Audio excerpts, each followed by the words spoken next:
और हम वोट चोरी नहीं करने देंगे।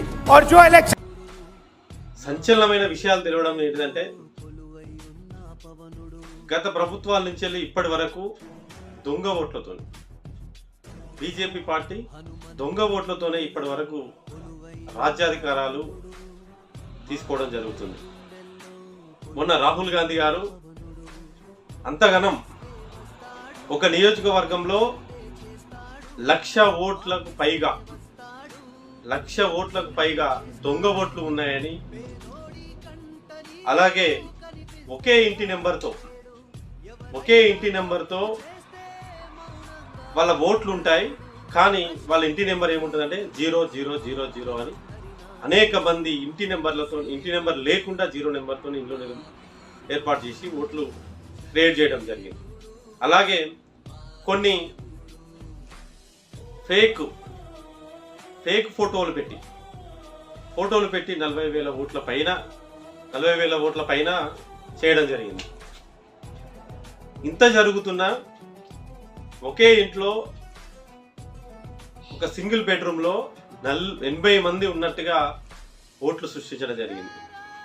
మరి ఇవన్నీ నిజమా అబద్ధమా అని రాహుల్ గాంధీ గారు ఎలక్షన్ కమిషన్ దగ్గర ఉన్న ఓటర్ లిస్ట్ అంతా తీసుకొని వెరిఫికేషన్ చేసి మినిమం 5 గంటల వరకు ప్రెస్ మీట్ పెట్టి, ప్రెస్ మీట్లో కూడా ప్రశ్నలు సమాధానాలు మేధావులతో మాట్లాడే సమయంలో దొంగ ఓట్లతో బీజేపీ ప్రభుత్వం అధికారంలోకి వచ్చిందని భారతదేశ ప్రజలకు అలాగే ఓటర్లకు తెలియజేసే ప్రయత్నం చేసింది. అయినా కూడా భారతదేశంలో వివిధ పార్టీలో ఉన్న నాయకులు కానీ, భారతదేశ మేధావులు కానీ ఎవరు కానీ దీని మీద మాట్లాడతలేరు. అంటే మన ఓటు వేరే వాళ్ళు దొంగిలించిందంటే భారత రాజ్యాంగాన్ని కాలరాయడమే. అంబేద్కర్ మనకు ఓటు హక్కు కల్పించింది ఎందుకు? ఒక మంచి నాయకుని ఎన్నుకోవాలని.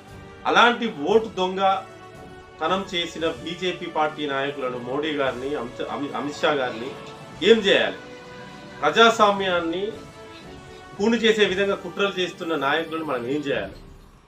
దీని మీద ఇప్పటి వరకు ఏ బీజేపీ పార్టీ నాయకుడు కానీ, మోడీ కానీ, అమిత్ షా కానీ ఇప్పటి వరకు ఎవరు మాట్లాడలేదంటే ఎంత సిగ్గుచేటో.